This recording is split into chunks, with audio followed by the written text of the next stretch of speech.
Hey there, Bill. How's it going? It's going great, Kev. Welcome into the Investor Guys podcast. Kevin Mills, Bill Barnett here. Your real estate guys, Kevin and I, we got started late today because he and I have Yes. been enjoying some political conversation, which doesn't have anything to do with real estate. Yes. So, what do you think we ought to talk about today in real estate? You know what? You were telling me while we were off air, and we're laughing actually because we've had a whole long conversation now for about half an hour without you guys. But we were talking off the air about your new project that you've got that you're waiting on your paperwork for right now. And it brought up some good points regarding evaluation. And today, let's talk about evaluating properties. And let's start off with your property because that's really what gave us the idea of discussing this today. So let's hear about your property and let's talk about the evaluation that you've done on it and what your tentative plans are for the property so that we can set a sort of foundation for this. And then we'll move into different types of properties. Hello, and welcome to the Investor Guys podcast, the ultimate podcast for serious real estate investors in the know. Join your host, Bill Barnett and Kevin Mills, as they share their expert insights, strategies, and tips to help you succeed in the world of real estate investing. Get ready to level up your investment game with the Investor Guys podcast. And now, here are your hosts, Bill Barnett and Kevin Mills. It is way out in the county, and I am in Tarrant County, which is Fort Worth, Texas, way out in the county.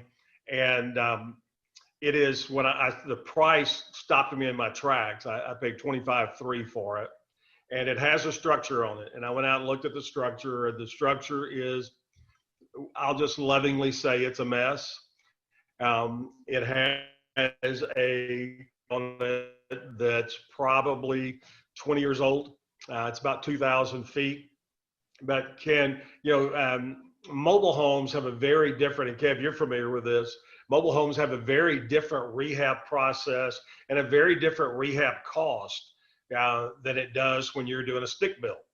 And so this is a property that I can probably completely rehab in the 10 to 12 range.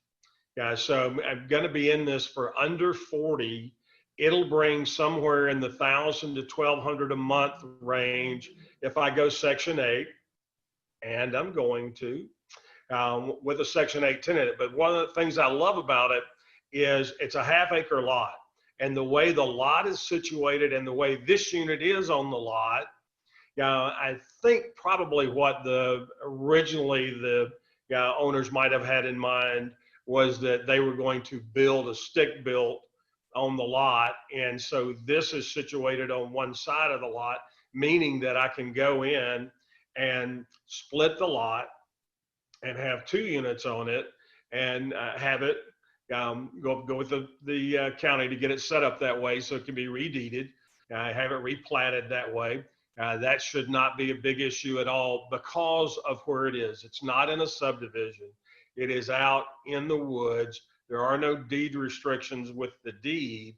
So replatting it for two as opposed to one should not be an issue at all. And with that, now I can go in and bring in a used unit. And a used unit, you can buy, a lot of times you can find good used units in the 10 to 20 range very easily when you're paying cash. And it's not going to be in the Taj Mahal range, but it makes the evaluation process pretty easy. So when we start looking at how do I evaluate a property? So I want to see what cash flow is on the property. Anytime you're buying a property, whether you're buying a flip or whether you're buying a buy and hold and a rental property or a seller finance property, and that's another exit strategy that could be used on this property is doing seller finance. But anytime you buy a property, you look at what's the cash flow on it. Every property that you buy, if you're purchasing it correctly, my dad, Kevin, heard me say this 1,000 times. My dad always taught me, you can sell anything if you buy it right. And so if we're buying it right, then we can turn around and look at, I have multiple options on this property. Yes, I can turn around and flip it. Actually, if I'm buying it truly correctly, I probably have enough room that I could even wholesale it if I wanted to. Certainly could this property. Then I could turn around and just flip it I could turn around and I could retail flip it to an end user, or I could wholesale flip it to an end user, which means I'm going to an end user and they are going to be doing a lot of the repair work, if not all. But that's a different wholesale price than wholesaling to another investor. So I've got 3 different options there on the wholesale side. I can go with rental and do it as a Section 8 or as a straight rental. That would depend, some of that would depend on what I end up doing in the rehab. If I'm doing a Section 8, I'm going to go a little more durable. If I'm doing it as a straight rental, I'm probably going to go a little more aesthetic. And then I can just do it as a flip. And if I'm going to go flip, I'm absolutely going to go with significantly higher aesthetic value on the rehab. But if you buy it right, you're going to have all of your options available to you. So you look at it, and certainly I think you should do all that before you make your purchase so that you know you're buying the right thing. But you look at it and go, here are my options. Now I got to look at, how am I paying for this? If I'm paying for it, if I'm using private money to do it, I've got a cost of funds, no matter where the money's coming from. I could put, a property like this one, you can literally put on a credit card. Well, that'd be pretty pricey, but it would still be cheaper than bringing a partner into the deal. But I can also look at doing hard money on it and doing a 12-month hard money loan. I could do private money on it, and private's typically always going to be cheaper because I got no points. I'm usually going to have a lower interest rate. But a lot of hard money right now, you can get longer terms than the 12 months. And so I look at what my cash flow is. How much have I got to come out of pocket for? And now when I've got my cash tied up in it, and look, if you're paying for it 100% out of your pocket, you have cost involved. And that cost is, what else could I be doing with that money? Opportunity cost. So that's first thing we're doing, is we're looking at cash flow and helping evaluate which strategy we want to use on the property. I'm looking to build more and more passive income. And so I'm looking for using it as a rental, and I'm going to use this one as a Section 8 rental. We're going to talk more about other forms of valuation as soon as we come back for the break. So hang around. You are watching the Investor Guys podcast. The Investor Guys podcast will be back shortly. Absolution X. Lifestyle apparel like no other. Only at absolutionx.com. Get yours.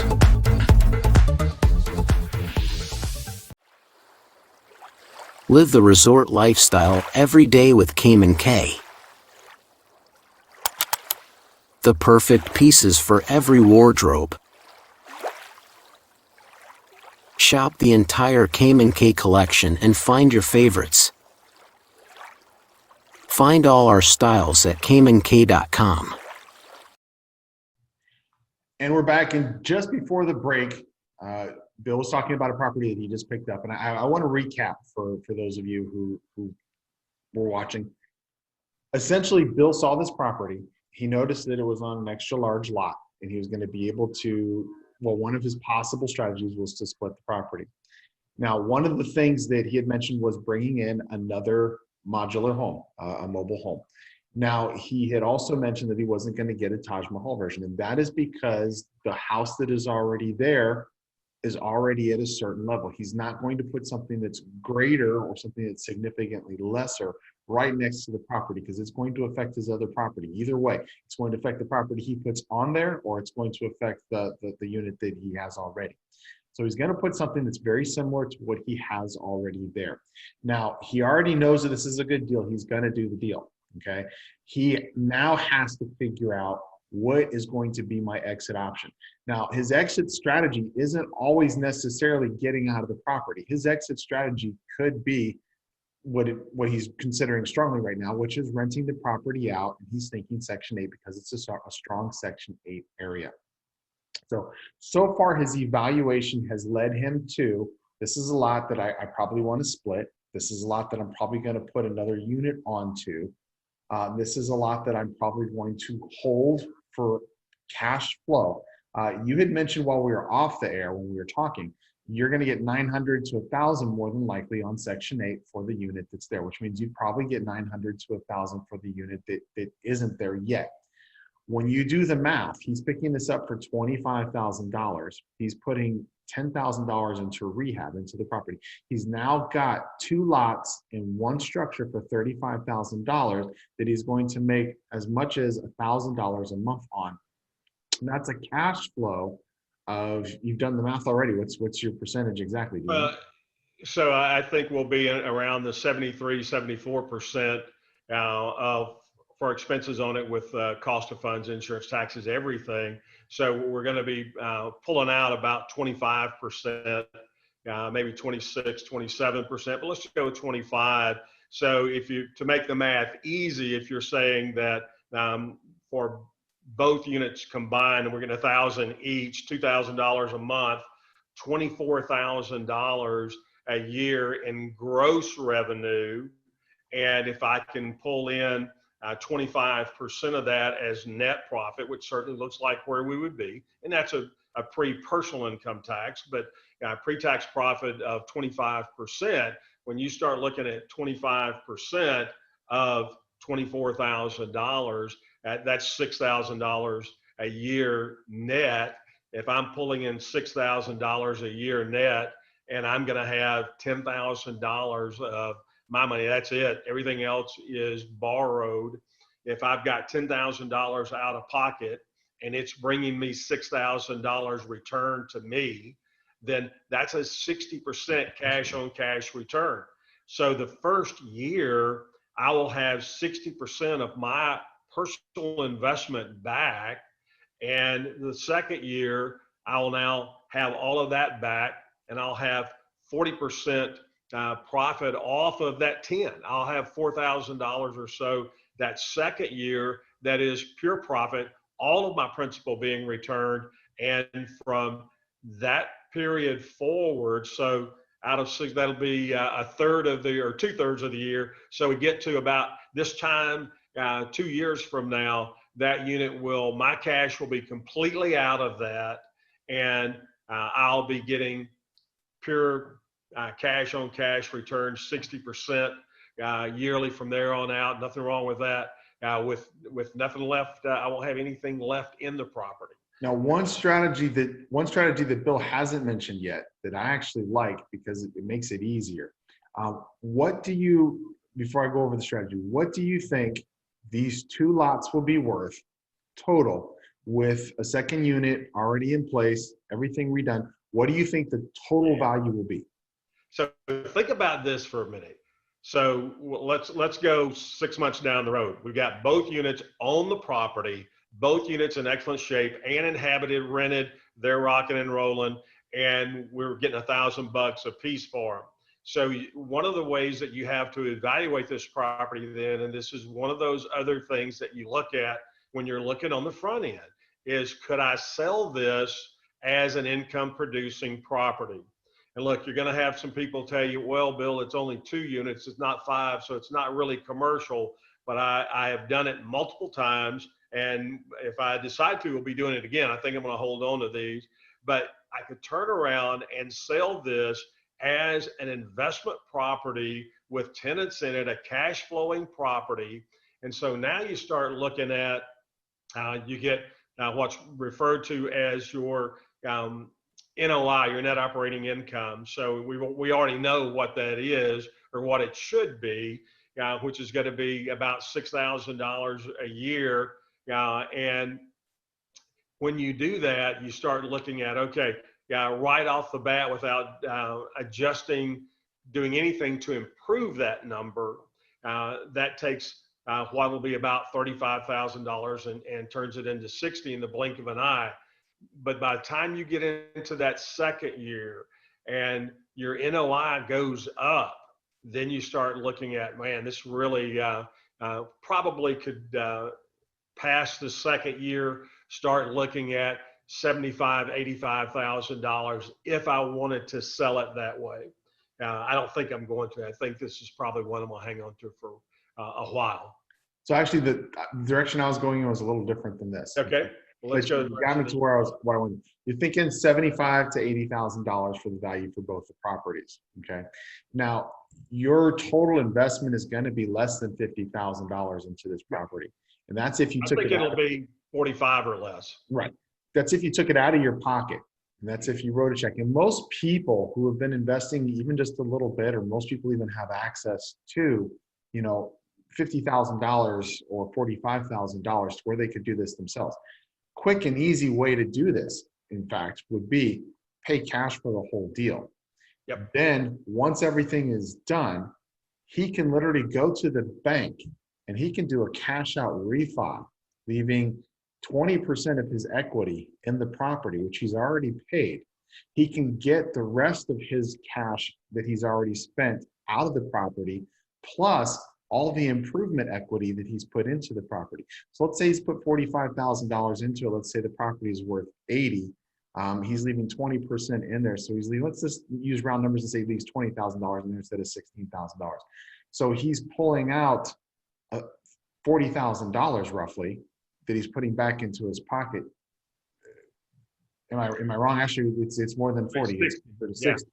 But let's do this. We're at 8. Let's take a quick break here. We'll come back. We'll talk about how we could refinance that property and how you could pay for it, and what might make more sense from a dollar standpoint. Hang around with more Investor Guys podcast. We'll be right back. See you in a minute. You are watching the Investor Guys podcast. Live the resort lifestyle every day with Cayman K.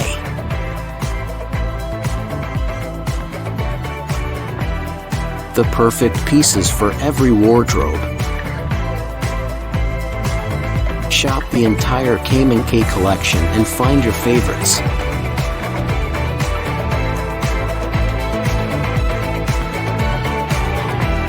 Find all our styles at CaymanK.com. Absolution X. Lifestyle apparel like no other. Limited editions. Unique, exclusive designs. Seek your absolution. Get yours. Only at absolutionx.com. And we are back with the Investor Guys podcast. And just before we went on our break, we were talking about another strategy, which is refinancing a property that you put your cash into. And a property like Bill has found where you can actually pay cash for pretty much everything that needs to be done. The acquisition of the property, the rehab of the property, the improvement of the property that's adjacent to it after you split it off. This is something that if you have the funds, instead of trying to add an extra facet to this, figuring out how you're going to bring somebody else into it as far as funding, lending, whatever else. If you have the funds, do it yourself and then cash out on the tail end, which is absolutely doable. It's a refinance, and refinances are easier to do than an initial finance for the property. So we had started that conversation just before we left, and Bill had some thoughts on that. So if you look at value, once we have both the lots developed, both units owned there, the retail on that's going to be at least 80. So if in Texas, as it is in most parts of the country, you got a 20% equity that you leave in the property on a cash out refi. So be able to pull out 64,000, leave in 16,000 equity into the property, which gives you cushion. So I'm able to take that 60 back out of the property. Now I'm going to be in it, I believe, less than 45, but even if we go say, okay, full 45, that's everything, both units, everything. So there's $15,000 into the pocket right then. Everything has been returned, and I've got. And that's not counting the equity that you left in the property. Right. So and I that's got not counting the control of the property that you still have. Yep. And that's not counting the income from the rents that you're going to have. Yeah, which is we're about to. Right. So I got $15,000 cash in the pocket. Now that's net ahead. See, I've already paid back everything that went in on the front end. So I got $15,000 that's come out into, or 16 that's come out, or 15 that's come out into my hand because I'm leaving 16 in. So between the two, there's $31,000 right there. 16 remaining in the property as equity, 15 in hand. So I got $15,000 cash in hand. I'm still getting $1,000 a month gross on that. I'm still getting $6,000 a year net. So now you start looking at, I got $15,000 cash out of the deal. And then at the end of the year, there's another $6,000. So I got $21,000 I'm up after year one. What have I got out of pocket? A big old fat goose egg.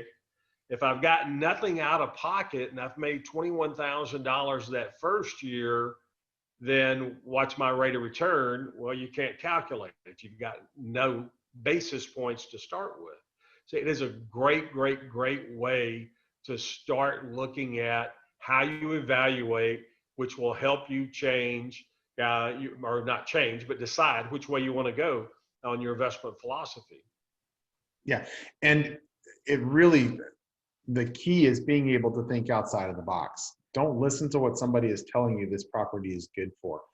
Think, what else could this property be good for? And we've talked about this on the show before, when an appraiser goes and looks at a property, they appraise the property. They could be looking at a residential property, but if it is sitting in a lot that is commercially zoned, they're appraising it for its highest and best use. Highest and best use for that residential property, because it's sitting on a commercial lot, is probably a commercial use. That means that the residential house that's next door or across the street that's sitting on a residential, an R zoned lot is going to appraise for less than that residential property that's sitting on a C lot. Now, you need to put the same kind of mentality into your head when you're going to look at these properties. What is the highest and best use for this property? And it may not be that you get it rezoned commercial. It could be, in Bill's case, split this off and do multiple properties.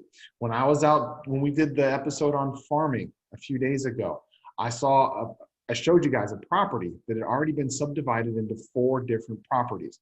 I could put 4 different homes onto that property, or I could put one big giant home on that property. It has 4 different addresses. The address will be whichever one comes in for the utilities. What is my highest and best use going to be for that property if I get it? You need to do that evaluation for every single property that you get, and then run your numbers based upon that realistic expectation. Now, one of the conversations that Bill and I had, excuse me there for bumping the mic. One of the conversations Bill and I had before we went on the air was, is it going to be an area that's going to be easy to subdivide? Because just because you see a large lot, you might be in an area where they say, no, all the other houses around have large lots. We're not going to let you subdivide this. Or if we subdivide this, your lot lines are going to be too minimal, because you have to do a minimum of X square feet for a structure. So make sure that that's a viable option. Don't just look and say, oh, I'm going to subdivide this. Okay. Make sure that's a viable option to you. Don't base all your numbers on that unless you know that that is an option that you have. A lot of times investors like Bill and I, and Bill's already gone over the different options that he has on this property. We won't go into a property unless we have a backup. So what happens? We think we're going to be able to get a subdivide. What happens if something changes? Maybe they change a law or something in the time before we make this offer and we actually get the offer and we're ready to make this subdivision. Something has changed. What is going to be our backup strategy? Is our backup strategy still going to have good numbers? Does this still make us a good deal? Have a backup strategy, have a couple of backup strategies. Is that all part of your evaluation process when you go into looking at any property at all, whether you're looking at an apartment building, strip mall, a residential property, or vacant land? Have that strategy in mind. Look at what you're going to be doing with that property, with that land, with whatever acquisition is that you're going to be getting it for. Final words, Bill? Yeah, it's all about just thinking through the process, understanding what your numbers mean. That's what Kevin and I teach is, the numbers inside out. If you know your numbers when you look at a property and the numbers tell you this fits, whatever your investing strategy is, the numbers say this fits, then pull the trigger. Then say, hey, yeah, let's do this thing. And then you move forward. I can't tell you the last time because I can't remember the last time I bought a property this cheap. It just blows me away. But That is, yeah. I keep a lookout, see if I can find some more of them like this. But it's crazy. You really almost can't not buy a property when you see it for that price. Yeah. So. Yeah. So, hey, thanks so much for being a part of our podcast today. We appreciate you guys being here and listening to us on the Investor Guys podcast. Hope you get some great knowledge and information, insight into the investing world out of it. If you've got any suggestions that you'd like for us to cover on a future show, please send us an email, kevin@investorguyspodcast.com or bill@investorguyspodcast.com. We will be more than happy to look at those, cover those. Got any questions whatsoever, throw them out there, and we'll look forward to having. And we'd love to hear from you guys. Yeah, we love it. We love it. Hey, thanks so much, brother. Enjoyed it. Another great podcast. Thank you for being here today. Thank you. And, see you Wednesday. And we'll see you guys soon. Thank you for tuning in to the Investor Guys podcast. We hope you enjoyed today's episode. Don't forget to subscribe and stay updated on the latest trends and insights in the world of real estate investing. Also, don't forget to check us out and see all of our episodes at theinvestorguyspodcast.com. Email us, contact@investorguyspodcast.com. Remember, the key to financial success lies in staying informed and taking action. Stay tuned for our next episode, and until then, happy investing.